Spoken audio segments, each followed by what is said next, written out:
menurut saya jangan cemas soal materi.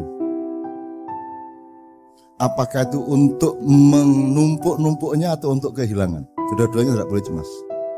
Tidak usah cemas bahwa Anda bisa atau tidak bisa menumpuk harta benda, dan juga tidak usah cemas bahwa Anda akan kehabisan harta benda. Itu pun kalau Anda terpesona kepada harta benda. Tapi saya mohon Anda tidak usah terpesona kepada harta benda, karena Anda ini cuma hidup sebentar untuk hidup yang selamanya. Karena Anda ini cuma sudah tahun, 70 tahun, 80 tahun. Jadi teman sekalian, aku njaluk kowe ojo cemas soal dunya. Asal Anda falyabudu rabb hadzal bait yang berjanji alladzi at'amahu min ju' wa amanahu min khauf. Rasa cemas, sing penting kowe tandang. Cuman nasibmu di dunia itu bukan sugih pemelarat. Nasibmu di dunia adalah ketepatan kerjaanmu, ketepatan posisimu, ketepatan tandangmu, ketepatan posisimu di dalam suatu struktur, dalam satu bagian manajemen, di dalam satu ketepatan menempatkan diri. Jadi nek kowe iki nasib karo Gusti Allah dadeke suket yo aja berjuang dadi wit kelapa. Sebenarnya itu aja. Nasib itu adalah ketentuan Allah yang sifatnya menyeluruh, total dan tertulis di Lauhil Mahfuz. Kowe bakat iki, cenderung iki. Kowe aja nglakoni sing dudu kowe. Kalau takdir itu adalah keputusan-keputusan kasuistik atas keseluruhan nasib itu. Ya, jadi misalnya kowe kudune ketemu sapa ning Malioboro wis kencan, alah jebul takdire bicara lain, kowe selip sak menit ora ketemu, itu takdir. Tapi kalau nasib itu adalah keseluruhan dari ketentuan Allah pada hidup. Kowe nek kucing kowe ojo ngirik. Nek kowe wedhus kowe aja nyapi, nek kowe kebo aja gajah. Sak piturute, temukan dirimu masing-masing dan percayalah kepada Allah bahwa Anda dihidupi sebagai kerbau, Anda dihidupi sebagai kambing, Anda dihidupi sebagai apapun saja asal Anda setia kepada dirimu. Saya membuktikan kepada saya, dan Tuhan saya buktikan di dalam hidup saya sampai umur 66 tahun ini saya melakukan itu. Mbok aku kepencur kaya ngopo, nek kuwi dudu nasibku di Lauhil Mahfuz ora tak lakon. Mbok aku entuk emas sak ton ning ngarepku, nek kuwi dudu nasibku di Lauhil Mahfuz ora arep tak jemok. Ayune kaya ngopo, sing tak terima dadi bojoku adalah yang tertulis di Lauhil Mahfuz. Lho piye carane ngerti? Ayo dititeni bendina. Dititeni, dirasake bendina. Sebenarnya sekolah itu, untuk membimbing orang untuk mengetahui nasibnya. Kok saiki sekolah nggawe nasib dhewe? Kabeh dikongkon nek ora kedokteran ya farmasi, nek farmasi visipol, nek visipol fakultas lain dan seterusnya. Itu semua sebenarnya menyinggung perasaan Tuhan. Setengah mati saya mintakan maaf Anda semua itu. Anda itu menyakiti Tuhan. Seluruh manusia di dunia ini nyakiti Tuhan. Bangetan gue ini. Dan aku tidak peduli nasibku. Yang aku lakukan adalah memohonkan ampun kepada Allah atas semua manusia. Jadi dolekno awakmu tenang. Terima nasib kuwi, karena itu yang terbaik bagi Allah. Tidak ada rumput cemburu kepada padi, tidak ada padi cemburu kepada kelapa, tidak ada kelapa cemburu kepada binatang, tidak ada binatang cemburu kepada manusia. Itu yang terbaik. Maka masukilah dengan tadris, taklim, ta'rif dan takdib, maka engkau akan menemukan keindahannya. Dan Anda kan sudah belajar menemukan keindahan di dalam tingkat-tingkat keseimbangan yang luar biasa yang Anda alami selama ini. Nyuwun sewu ya, ke zaman Nabi Adam orang wong lumpuk semene kae, kadang-kadang sampai 20.000, 30.000, nganti jam 2 bengi, jam 3 ora tau ono. Zaman Kanjeng Nabi ya urung semene kae wonge. Terus ya orang lumpuk nganti semene suwene iki. Dan Anda luar biasa. Mas Tanto yang kayak begitu Anda punya. balance untuk menerima. Anda coba saiki Kristen, Islam ngene iki minoritas, mayoritas macam-macam, wah temane ora karu-karuan. Coba di sini begitu mesranya. Ngerti maksud saya?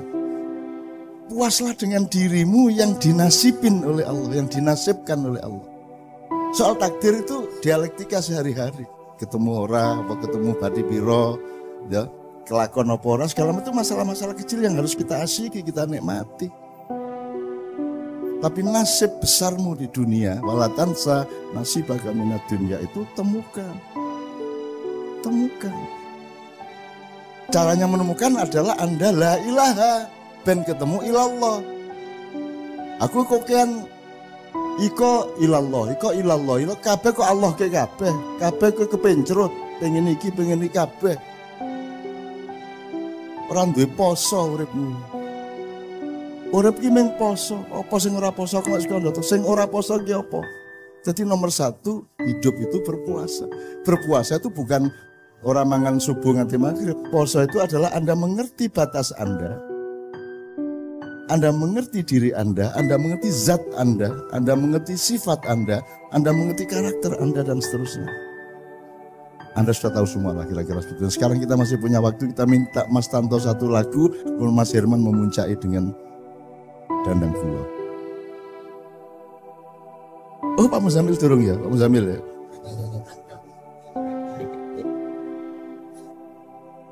Ya, baik.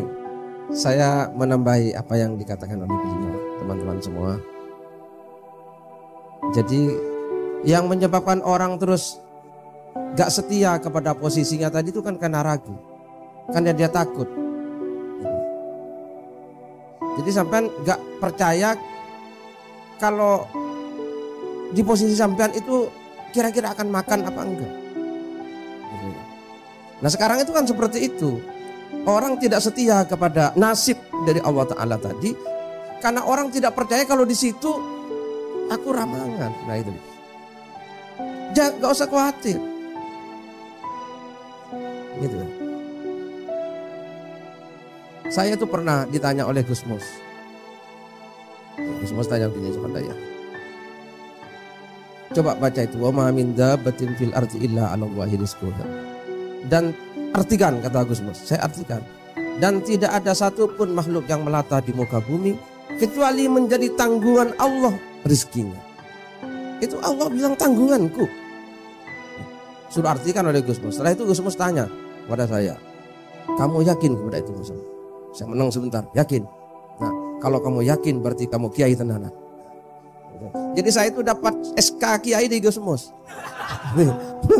Gus Mus bilang itu sama saya. Kalau kamu yakin kepada itu, kamu kiai tenanan. Nah, tapi gak usah kondo-kondo itu, ya. Gitu ya. Allah Ta'ala berfirman dalam Al-Quran ini, innal ladzina qalu rabbunallah. Sesungguhnya orang-orang yang berkata Tuhan kami Allah. Tsumastaqamu, kemudian istiqomah. Istiqomah itu apa? Ya ada apapun tetap yakin Tuhannya Allah, gitu loh. Di situ Allah bukan Tuhan, nyebutnya Rabbuna. Rabbuna itu dekat pada kita, yang merawat kita, yang memperhatikan kita, yang kalau sakit menyembuhkan kita, yang kalau kita gak punya uang, dia yang akan mengasihi. Yang ketika sampean apa susah, dia yang akan menghiburnya. Sesungguhnya orang yang telah berkata Rabb kami adalah Allah, tsumastaqamu, kemudian istiqomah. Istiqomah itu apa? Ketika ada apapun gak akan berpaling ke lain hati. Tetap, maka Allah menjanjikan tatanazzalu alaihimul malaikatu. Maka akan turun. Tatanazzalu itu bukan turun ya. Kalau tanzilu itu turun. Tatanazzalu geberuduk alaihim atas mereka al malaikatu, malaikat-malaikat. Malaikat akan turun kepada mereka yang berkata Rabb kami Allah, terus istiqomah. Allah takhafu wa la tahzanu. Kamu jangan takut dan jangan sedih. Wa absyiru, dan bergembiralah bil jannatil lati kuntum tu'adun, dengan surga yang kalian dijanjikan untuk itu. Gitu.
Assalamualaikum, selamat datang di Pewaling Ma'iyah.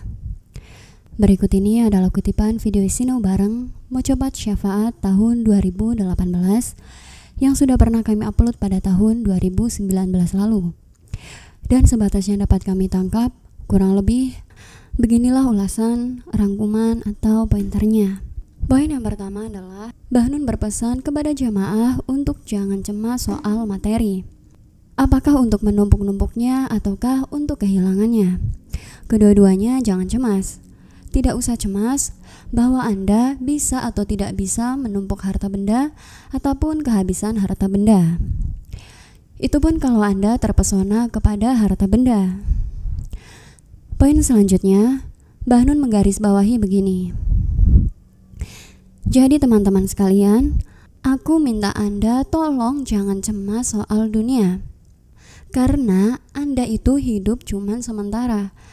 Paling di dunia cuma 60-70 tahun. Setelah itu, Anda akan hidup abadi di akhirat. Kutipan kata-kata dari Bahnun itu terdengar sederhana, namun sangat dalam. Poin selanjutnya, Bahnun menggarisbawahi begini. Jadi, teman-teman sekalian, aku minta Anda tolong jangan cemas soal dunia. Karena Anda itu hidup cuman sementara. Paling di dunia cuman hidup 60-70 tahun. Setelah itu, Anda akan hidup abadi di akhirat. Sepertinya beliau benar-benar berpesan dengan hati yang mendalam. Dan tentu Bahnun mengungkapkan kata-kata itu dengan pembuktian dan pengalaman selama hidup. Artinya, Bahnun telah membuktikannya sendiri sehingga sampailah pada kesimpulan yang beliau ungkapkan itu. Dan jika kita renungkan bersama, maka tentu saja tidak sedikit pun ada keraguan untuk mengamininya. Bukankah kaya dan miskin sudah Tuhan tetapkan? Sehingga benar rasa-rasanya yang Bahnun sampaikan bahwa kita tidak perlu panik soal harta benda. Namun bukan berarti kaya itu tidak penting. Tetap penting menjadi kaya itu. Kaya materi, kaya hati, kaya pikiran, kaya iman, dan seterusnya. Contohnya Rasulullah. Tidak bisa kita menyebut Rasulullah miskin dan tidak bisa juga kita menyebut beliau kaya. Kedua-duanya Rasulullah memilikinya. Tergantung dari mana sudut pandang kita dalam memandangnya. Karena kalau ada yang menyebut Rasulullah miskin, tentu salah. Karena nyatanya Rasulullah amat sangat kaya raya. Sedikit contohnya saja untuk sebagai tambahan referensi. Diriwayatkan ketika Rasulullah menikahi Khadijah, mahar beliau adalah 20 ekor unta betina dan masih ditambah dengan beberapa keping emas. Sementara ketika Rasulullah menikahi Aisyah binti Abu Bakar As-Siddiq, mengutip dari hadis yang diriwayatkan oleh Muslim dari Aisyah RA bahwa mahar Rasulullah ketika menikahi Aisyah adalah 500 dirham. Bahkan ketika Rasulullah menikahi Ummu Habibah RA, mahar beliau adalah 5.000 dirham. Jika kita mengacu kepada mahar Rasulullah saja, maka tentulah tidak bisa kita menyimpulkan bahwa Rasulullah itu miskin. Bahkan kita ketahui bersama bahwa sebelum Rasulullah hijrah ke Madinah, beliau sudah menjadi donatur terbesar bagi Madinah. Sehingga ketika beliau berhijrah, maka umat muslim maupun non-muslim dari Madinah berbondong-bondong menyambut beliau. Akan tetapi, Rasulullah lebih memilih hidup sebagai rakyat jelata. Bahkan beliau pernah ditawari oleh malaikat Jibril harta benda berupa emas yang jumlahnya sebanyak 2 gunung.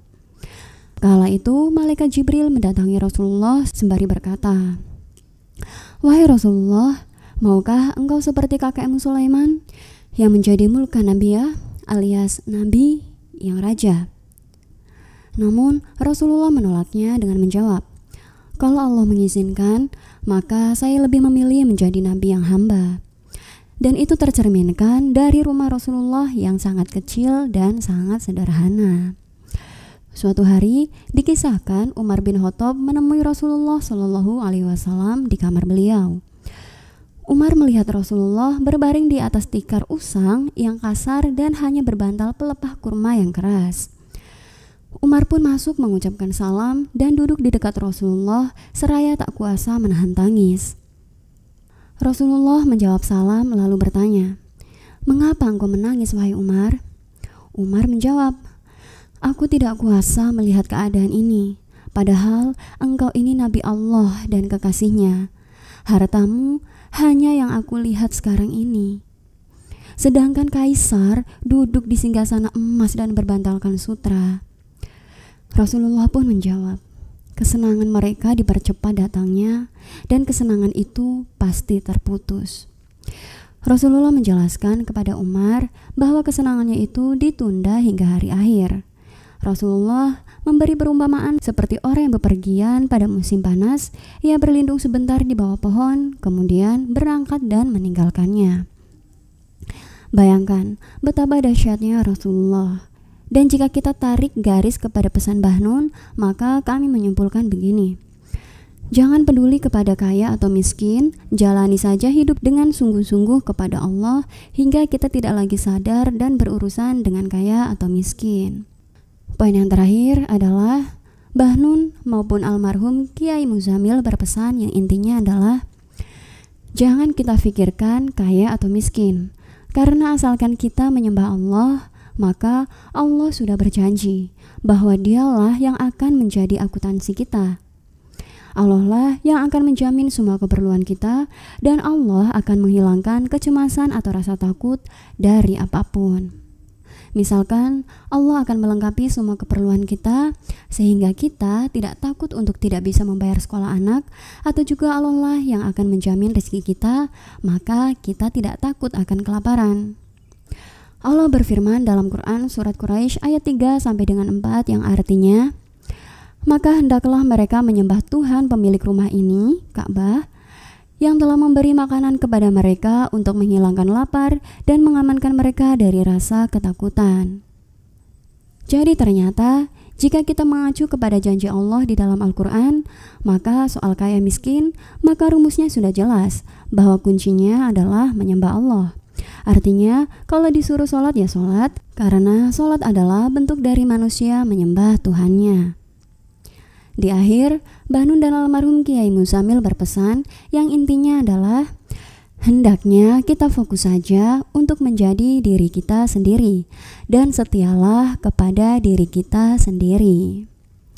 Oke dulur-dulur, sampai di sini dulu ya ulasan atau pointernya. Sebenarnya masih ada begitu banyak hal yang dapat kita pelajari bersama dari kutipan Sinau Bareng pada video ini. Ulasan, pointer atau rangkuman yang kami ungkapkan itu hanya sedikit gambaran saja. Dan semua yang kami ungkapkan itu bukanlah sebuah kebenaran, hanya saja semoga dapat sedikit menambah referensi. Mohon maaf atas semua kelemahan sudut pandang kami, matur suwun dan sehat selalu saudaraku. Wassalamualaikum.